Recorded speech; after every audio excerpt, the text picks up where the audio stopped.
Hey guys, this is Spirit Master, and welcome to Tops 98, my favorite DS games. Okay, I've been waiting for this one. Okay, so, as you know, last Tops was my favorite Game Boy Advance game, so, I want to step it up a notch with DS. Now, I could safely say, like, the DS, like the original DS, was probably my favorite, gaming system of all time right now. Mostly due to a lot of good games do come off of the DS, and I guess the DS kind of like I was doing that at the 3DS that began to realize that I got a lot more accustomed to handheld gaming more than consoles. Doesn't help that the granted first console I bought, well, granted my parents had bought for me, was a Game Boy Color. Well, granted, the first console I ever owned because a hand-me-down was Super Nintendo, and after that was a Game Boy Color. Now, and since then, I've gotten every Nintendo console and handheld since, but the DS is kind of special. I don't know, I just feel like the DS is like it's like something special. I don't know if it's because of the dual screens or because of how I don't know, it was a weird interface or whatever. How things worked, I guess. I don't know how to describe why I like DS. Maybe because just so happened to the right time and place for me making game more than usual, which is what more or less began with the DS. I don't know. It's hard to explain, but I said that I have acquired a lot of favorite games for DS. Now I'm listening like with last time. I listened to 15 here. Granted, it took me quite a while to actually get a lot of this list. Granted, I like DS itself, but the games itself, I usually play very few games at it, for the DS. Despite the whole, and that's including the whole. It got you can easily do an Ace card or R4 on it and just pirate games like crazy, which actually was the case for a lot of these games on this list. I kid you not, I didn't have that many DS games, so most of it was just, due to the Ace card. But because the Ace card, I do appreciate the DS. So here we go. Let's begin this list.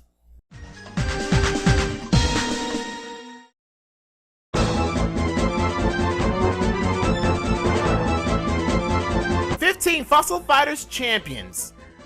How do I describe this? Here's the weird thing is I don't know how I will describe it. It's like Pokemon's Triple Battles, but it's its own story with dinosaurs and excavations and stuff. That's kind of cool. You discovering dinosaur bones and then use it to revive Vivosaurs, as they call it, and just do battle with them, like Pokemon Triple Battle style, only a lot different. That's actually a really cool idea for a game. And granted, I have not decided to get Fossil Fighters Frontier, but I guess it's mostly due to not having the right amount of money at the right amount of time. And even then, if I do make online videos for it, I'm not sure it's going to not even last the initial 30, which I for quite a few games now just stop after. So the thing is that it's too obscure of a series for me to actually justify it. Granted, I'm doing Rumbo right now, so that's saying a lot. But again, it's a new game, so might as well play as much online of it as I can before people stop playing it online. But this game is actually quite amazing. That does remind me of Pokemon quite a bit. It also kind of interesting. Currently, as of this recording, they're actually going through a demo called a game called Legend of Legacy. Yeah, original title here. That plays a lot like, I guess the Etrian games. Again, definite demo. If they had the graphics and also the personality and stuff of Bravely Default. I know I'm doing a good tangent, but it's kind of a idea in that it's sort of like a game that I recognize, but with a twist. Well, a twist make it sound like a different game altogether. You know what I mean, like that? That's kind of the idea of Fossil Fighters in general.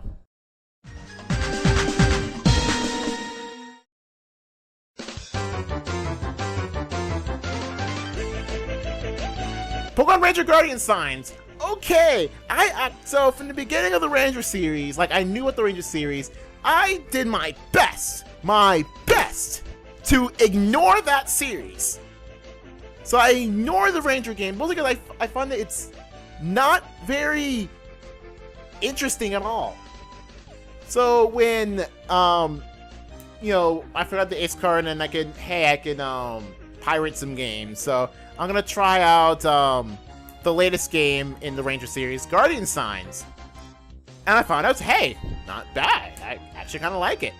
I guess the idea of the Ranger Signs is pretty cool. You can, some legendary beasts, and then you'll ride them, and then, they do certain things. Yeah, the idea of the Ranger series is kind of cool. But of course, certain things that just make no freaking sense, like, why is Mewtwo the final boss? No, wait. Is that or Pokemon Conquest? There was a game, there was like one of the two that had, or both maybe, that had like, why is Mewtwo here? Kind of idea. And Pokemon will be on this list too, but I'm telling you where it's not number 1, by the way, so no spoilers like last time. But Guardian Signs, surprisingly fun to play. That's it. That's all I'm gonna say. And plus it gives you Manaphy, so yeah, it just gave me Manaphy, so Dex completion, yay! I think I had Manaphy at the time, I don't remember. But point aside, it's a game that I tend to ignore, but just this one game, I tried it, good.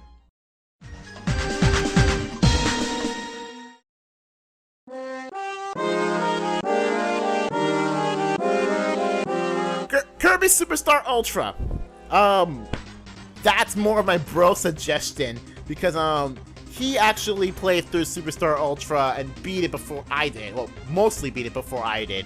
So hey, he wanted, and since that game had multiplayer, so because like, you know, like Superstar for Super Nintendo, so he wanted me to play through Superstar Ultra as well, and so I did. I played through it, and then we played through the arena and the true arena and the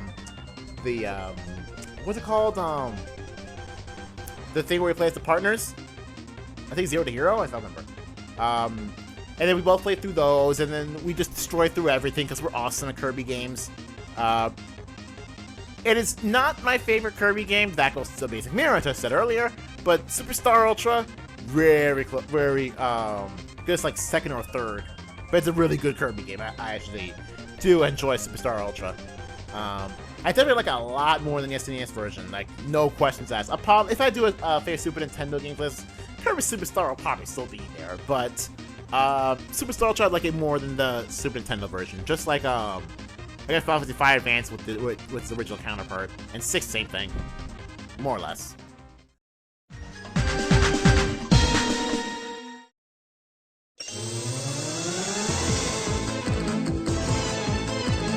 Disgaea DS, oh my god, if I had a PlayStation console, I would buy the crud this guy because of this one game.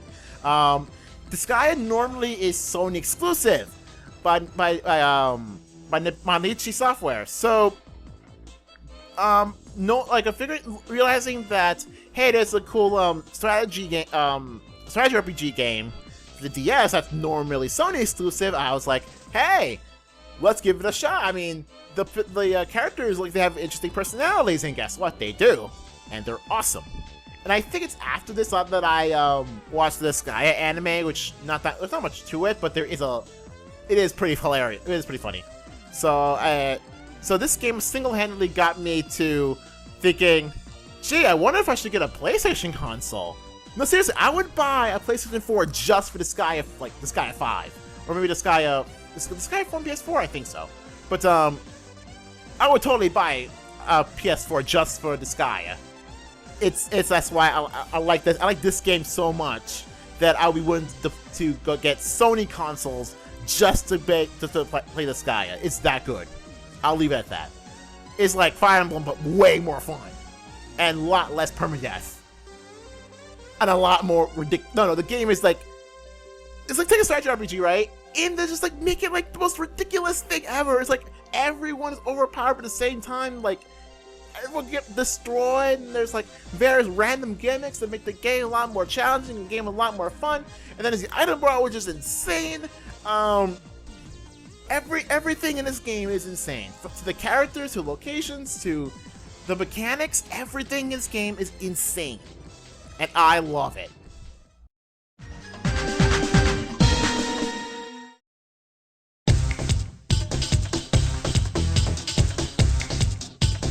Alright, this again.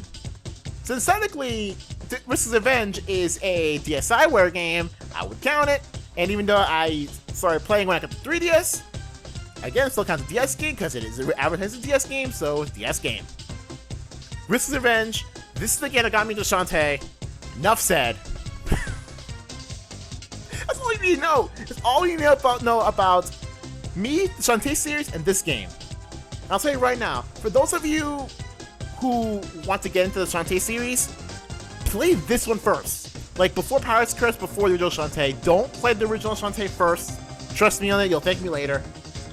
Even though the Game Boy Shantae has like arguably more story than the other two, especially I think Pirate's Curse doesn't have that much story to it. But even though the original Shantae has like arguably more story, it is not the best mechanically. It's like lots of like things that don't make sense, like using up and B to, was it up and B to like use an item, unlike I think it was like R for the other games. Yeah, play this one first. Risk's Revenge gives you an idea of who Shantae is, what she can do, the idea of her how she plays, like the whole Metroidvania aspect of it. This game makes more sense mechanically of what you know about Shantae. If you have the alternate versions, if you have the sorry, burp there. If you have the iOS mobile version, the Steam version, PS4 version, the director's cut, so to say.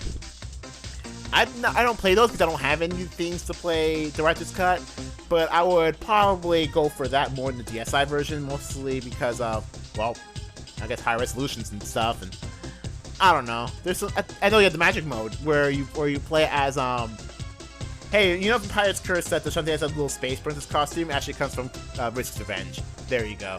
That's what that came from. Freaking weird Princess Leia gold thing that she's wearing. Yeah, go play that. It's awesome.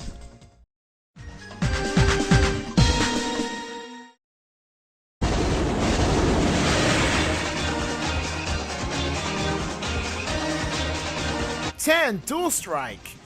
Advanced Wars, man. Okay.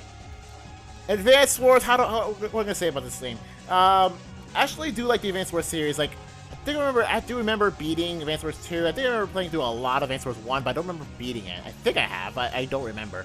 But for Dual Strike, I think the same thing. I don't remember beating it, but maybe I have beaten it. What am I saying? But Advanced Wars Dual Strike, it's amazing because it has amazing remixes like the one you're hearing right now. It does have the characters I guess they're all cool, especially considering the Dual Strike mechanic, and in which you can have like two COs, and then you can switch them off whenever you have a situation that requires them. A lot of really cool mechanics of a strategy RPG of in Advanced Wars. This is why I like in general Advanced Wars more than Fire Emblem, because I find out they're more fun games than Fire Emblem. But then again, like the only Fire Emblem game I've played before Awakening of Shadow Dragon, but I'm not including this because I'm not gonna stress myself out with that game again. But Dual Strike is, how do I say it? It's a really amazing strategy RPG. It's really fun to play, and it does like with I think other Advanced Wars games that does have a custom level editor, which is amazing. Like, level editors are amazing. Unfortunately, it's because it's for the DS, and that doesn't really have like extensive online capabilities. Can't have it would be really nice to have like a new Advanced Wars game and customize the levels and like have like missions using those custom levels. That'll be pretty awesome, especially with make the content a lot more expansive, kind of like what Mario Maker is doing, except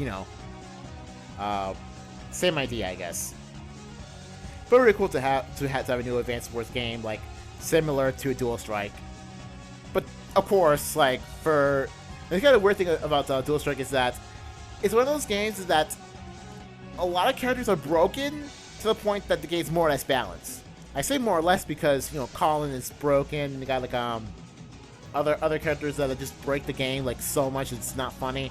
But it's got like Advance Wars. It's like the Marvel 3 of freaking strategy RPGs. No, that's freaking the sky. But you get the idea. It's everyone is so has illustrates weaknesses and just like it's so amazing to play. Yes, it does get stressful, especially during that one mission where at the first mission we had to control three teams at once. That's stressful, but it's not as stressful as Fire Emblem. I'm gonna tell you right now. It's a game that I really do enjoy, so that's why it's 10.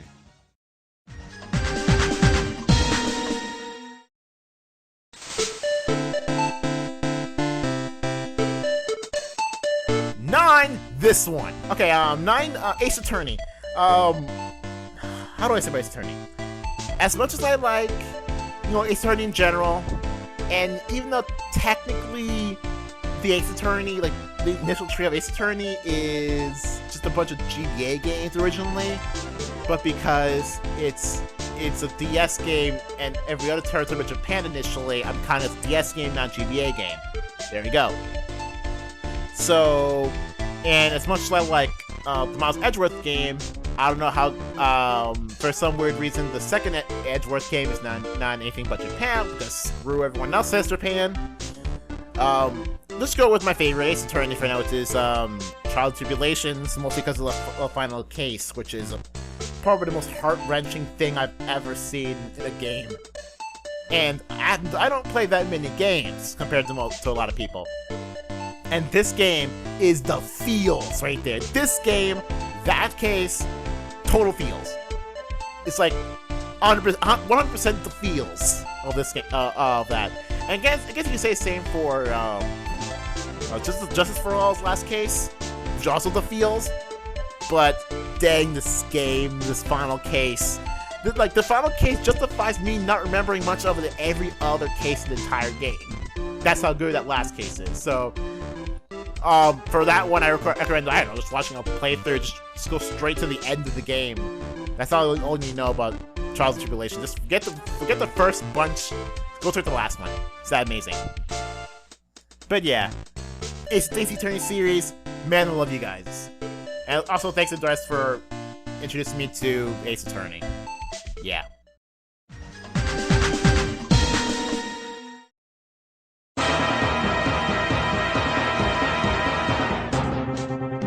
Dragon Quest IX.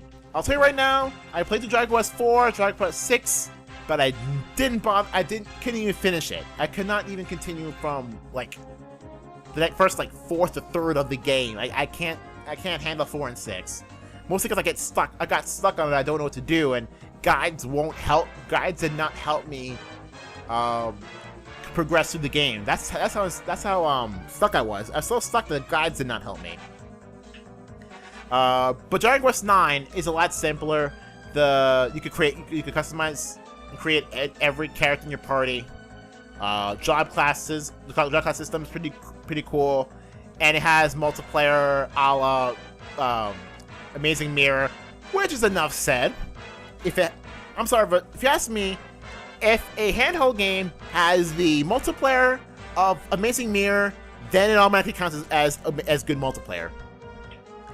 The catch is that if you're, let's say, if you're doing multiplayer, one person has to join your group, so you're playing your like your version of the game, so they'll be left behind.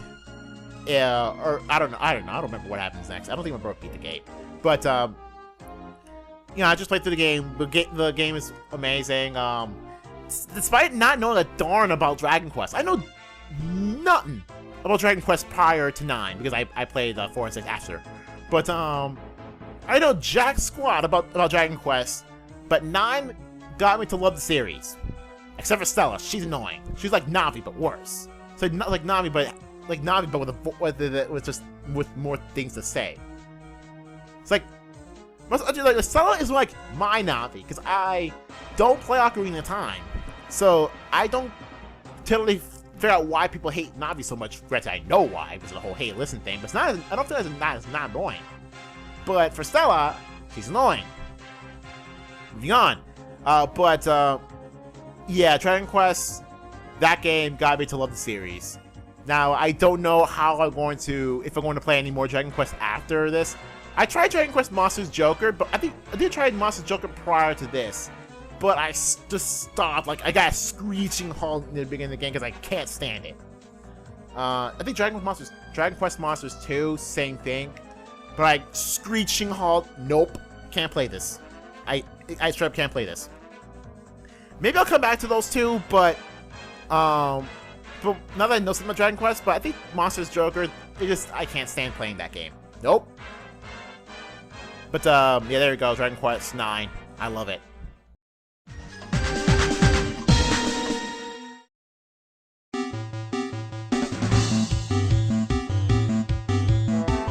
Seven for Heroes of Light. Seriously, people, like, I don't know, but I just like love this game. I love 4 Years of Light. Yes, it's a spin-off, but I don't know, it just feels like this. It's like Bravely Default, but only like Bravely Default minus. You know what I'm saying? It's like Bravely Default, but before Bravely Default was Bravely Default. You know what I'm saying? It's like, yeah, like a proto Bravely Default. Yeah, that's what I feel like 4 Years of Light is. It's meant to be like a Final Fantasy like spin-off, but acts like Final Fantasy. With the draw class system, the characters, they're simple. They're simple, but yet I feel like they're complex enough. The world is pretty nice. I like the battle system. The draw class is amazing. The side characters awesome. And I guess the fact that what you equip in when you equip in the menus is what you see in the game.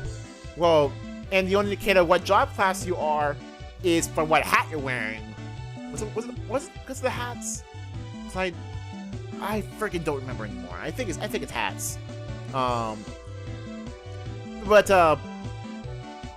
Regardless, just like I feel like this game is underrated, but it's amazing.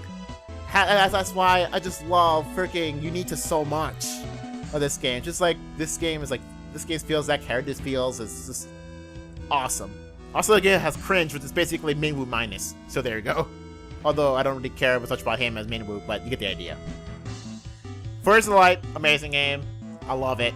I would play again, but eh.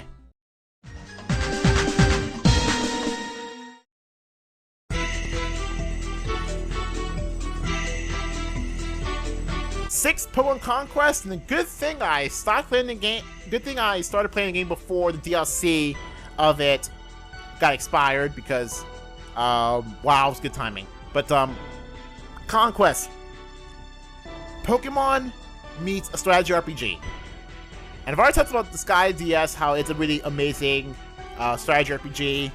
But I've now applied Pokemon to it. Granted, it's not as insane. Heck, it's a lot more restrictive. Considering, but I feel like I like a lot of the characters in Conquest. Again, the battle system's nice. The locations, not so much. You know what I'm talking about. I get the story of it's decent, and the side stories have been pretty awesome. Especially the side stories that flesh out the personality of certain characters, amazing. How do I else describe Pokemon Conquest other than this game is pretty awesome? Not much. Just like I don't know how to describe it. It's like FFTA, so you can actually control like what the dispatches are. I don't know. Just feel like you're in control of this game. This game, you feel like you're in control, and that's why I like this game. It's like the best Pokemon spin-off game ever.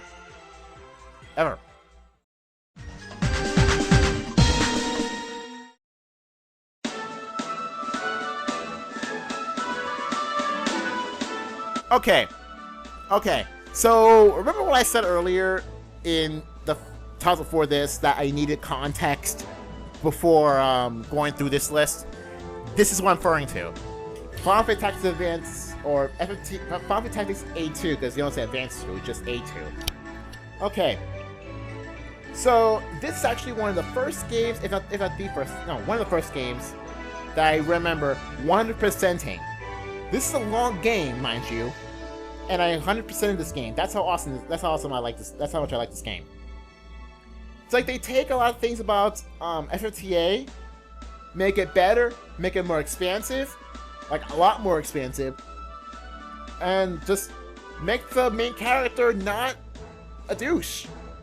Like Marche is as much as I like FFTA, Marche is a douche. It's like he doesn't want his friends to stay in the fantasy world that they created.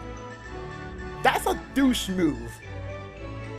But Luso, I like him a lot more, mostly because, like, yeah, he wants to go home, but he's willing to stick around because, hey, he has an opportunity to actually wield a freaking sword and actually use it on stuff. So why the frig not? Right? And then the story gets really more cool with involving Sid, Nato, and then the Final Fantasy 12 gang, like, near the end of the game, it's like, what the? Why is the 12 gang here? And I'll tell you right now, I think this is the first time I actually met Vaughn in a Final Fantasy game. I don't have a PS2. I don't own Final Fantasy 12, and I think I played Revenant Wings after this. So, or did I? I don't remember. I think I played Revenant Wings after this, but the point is that, hey, Vaughn has a shirt. He looks cool. He acts cool. I like Vaughn. I like Vaughn in this game. It's like, I'm aware of how people hate Vaughn in 12 prior to this. So I found that that's pretty cool of Vaughn to be actually halfway decent. So there we go. I don't think you can have everyone but Canelo and Vaughn, but I think an Al Cid too, and Al Cid's weird. Like, Al Cid is weird. But point aside, the game is a lot more expensive than FFTA 2, and despite frigging FFTA being my favorite GBA game as a game, I like FFTA 5 more as a Final Fantasy, but as much as I like FFTA 2 a lot more than FFTA, note this is number 5 in this list. So there's a lot more to this. There are 4 more games that I like more than every single GBA game I ever owned. That's saying a lot. And let's start with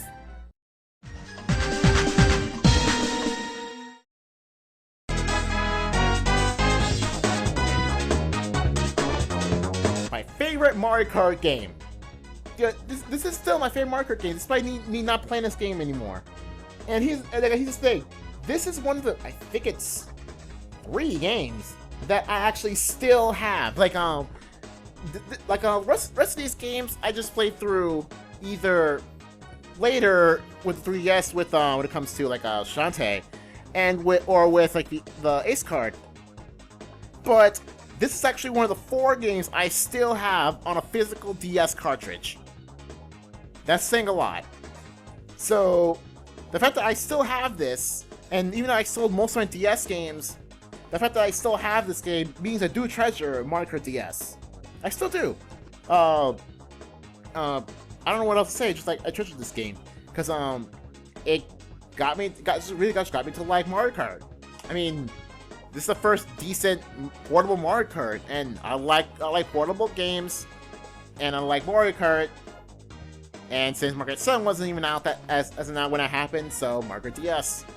Because it had the same graphics as 64, which is at this point pretty decent. It had Nintendo's very first online. Like, that's saying a lot. Nintendo haven't had online prior to this. So if you want to know why Mario Kart DS's online sucked, that's why. Because that's literally the first online game, and I enjoyed it. I really do. I really enjoyed it. And I guess one of the reasons why my channel is still alive these days, I guess, mostly due to, since if I'm right, my very first online match ever, I believe it was either this game or Pearl. I think it was this. No, I think it was this game. That's my very first online game.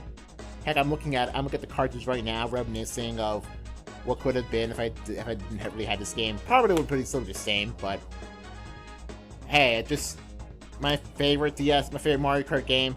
Still not my favorite DS game because we're still 3 down. We're still 3 left, but it is an honor to still have Mario Kart DS in my possession right now.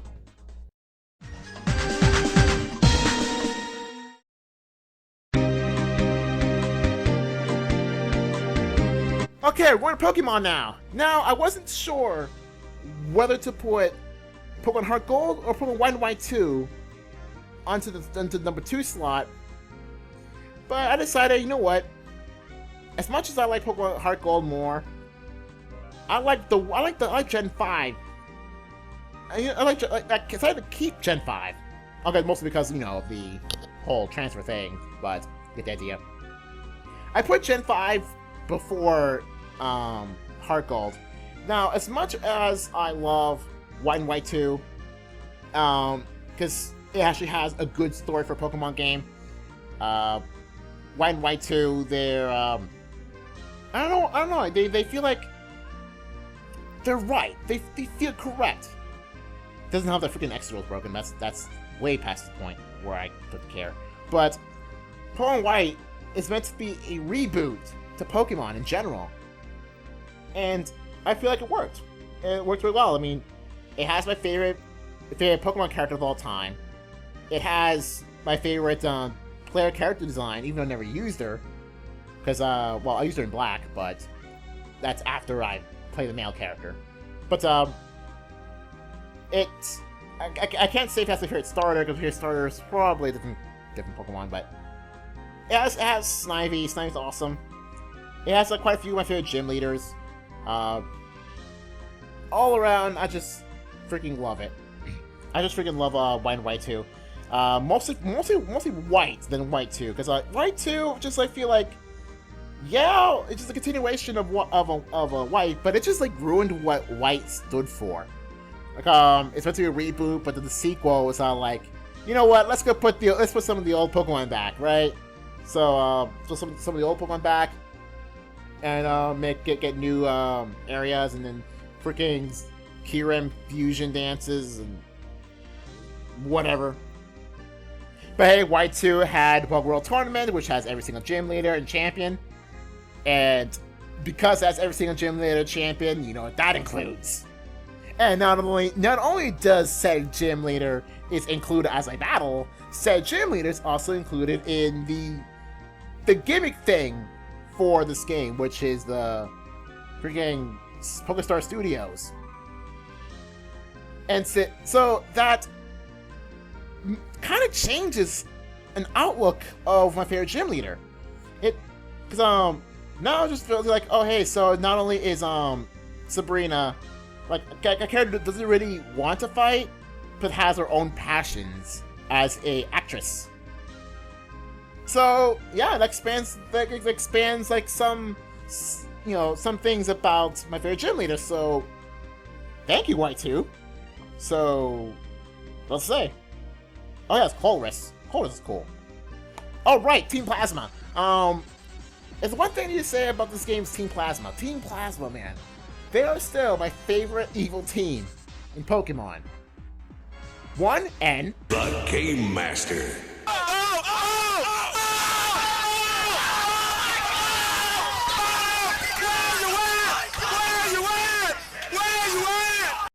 Two, the knight outfits. 3, the pirate outfits. And that's it. Oh yeah, I guess the whole idea of Team Plasma, because Team Rocket is all like, oh hey, we're gonna steal for profit, whatever. Team Magma and Aqua were like, oh hey, we're going to expand whatever land or seas as we see fit, screw everything else, because we think that's better off for humanity. Fine. Team Galactus are like, we're gonna reboot the world. No big deal. Okay. Oh, granted, only Cyrus is aware of it. The rest of them don't even know what the heck's going on, because they're all damn wits. And then nobody cares about Team Flare. Let's just move on about that.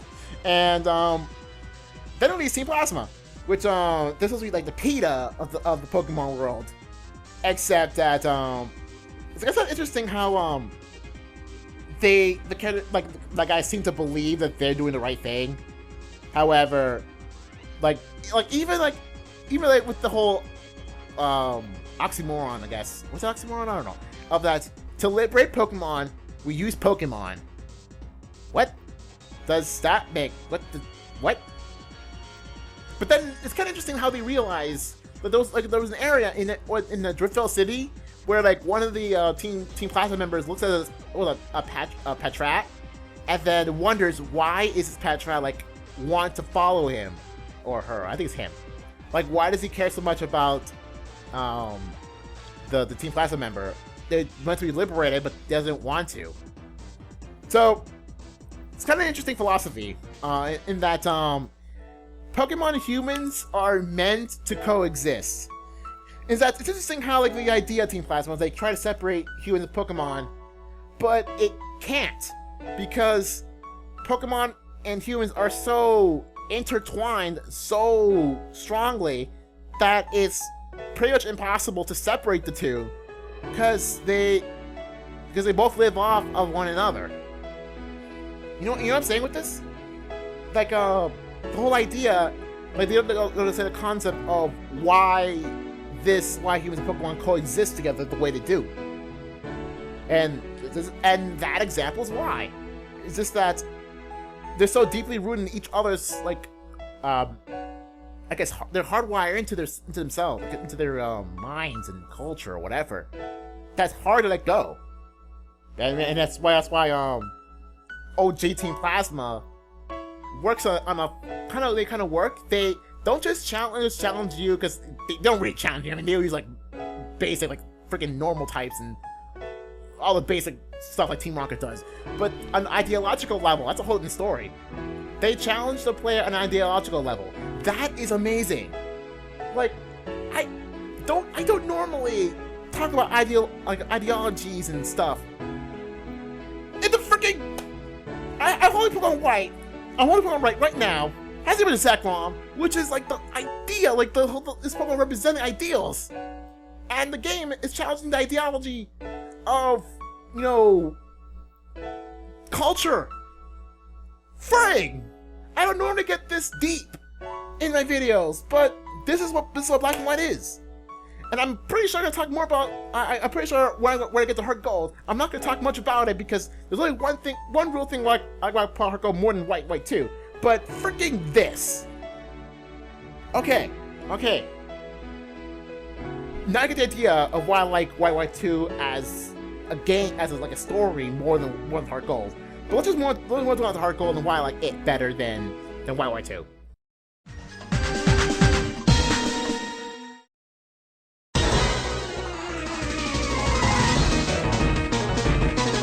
Okay, Heart Gold.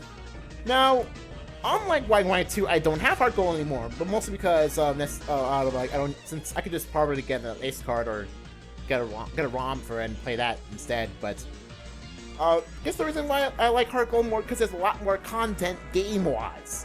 Like White 2 has a ton of content like story-wise, but Heart Gold is a lot more expansive content-wise. And that's why I put it number 2 higher than the White 2. Because you go through the usual, 8 gyms of Johto, then you go to the Pokemon League, and then in freaking Gold and Silver Tradition, you go to Kanto, get gyms, get the battle gym leaders there, get their badges, and then fight Red at the one epic climax. Then there's the whole rematches. Then there's all the the rematches. Then goes the new Safari Zone.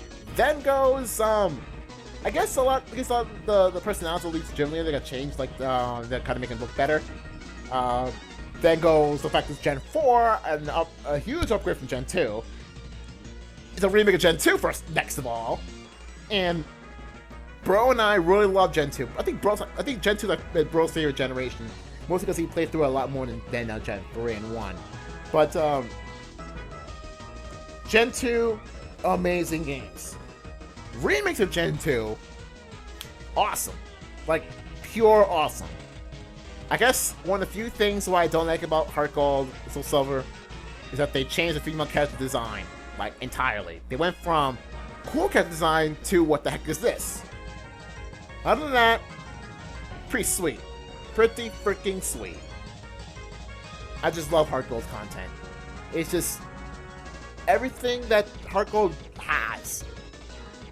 It just like makes it a lot better game than Pokemon games even today. Granted, it doesn't have Gardevoir, but whatever. It's a price. Well, it doesn't have Gardevoir initially. You can get Gardevoir later. And okay, I'm gonna say the top 100, but I'm gonna tell you right now. To my knowledge, you can get routes on routes 34. I'm not even gonna go there yet. I'm gonna go there in the top 100, but I'm not gonna go there now. But you get the idea of why I'm not gonna go there. Forget talk too much about Pokemon that my throat's starting to hurt. Can we go to number 1? Because like you get the idea of why I like Pokemon so much. So go to number 1. Okay. The fact that I still have this game alongside White 2 and Market DS. The fact that I just enjoyed this game after beating it. After what I consider beating 100%. After, how do I explain this? The fact that I have a counter specifically made for this game. You know, going with this. The characters in this game, they amaze me. The characters, the story, the gameplay, they amaze me. I can't believe that this game exists. Okay? I can't believe this game exists. That, how do I explain this? It's just Twowie.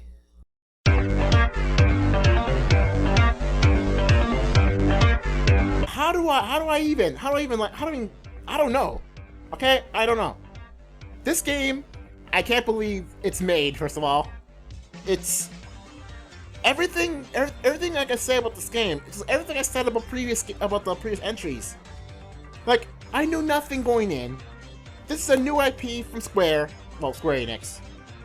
That they don't bother making a freaking sequel for. What the heck, guys? They made a mobile port, which I don't have mobile, nor do I want it. Because I heard it's like too expensive for a mobile game. But the fact that this game exists, it's a testament to why video games are awesome. This game, man, world ends with you. I love you, man. Nothing more to say. Just that's it. I can't explain Twowie this well. It's that good of a game. So, you know what? I'll just end this off. It's getting too long, almost 40 minutes. So, that's it for DS games. Wow. I love DS. I'll leave it out. I love the freaking DS. Okay. Tops 99 will be an update of Tops 1, which you'll see you guys later for. And of course, Tops 100, favorite Pokemon. Can't wait for that. See you guys later.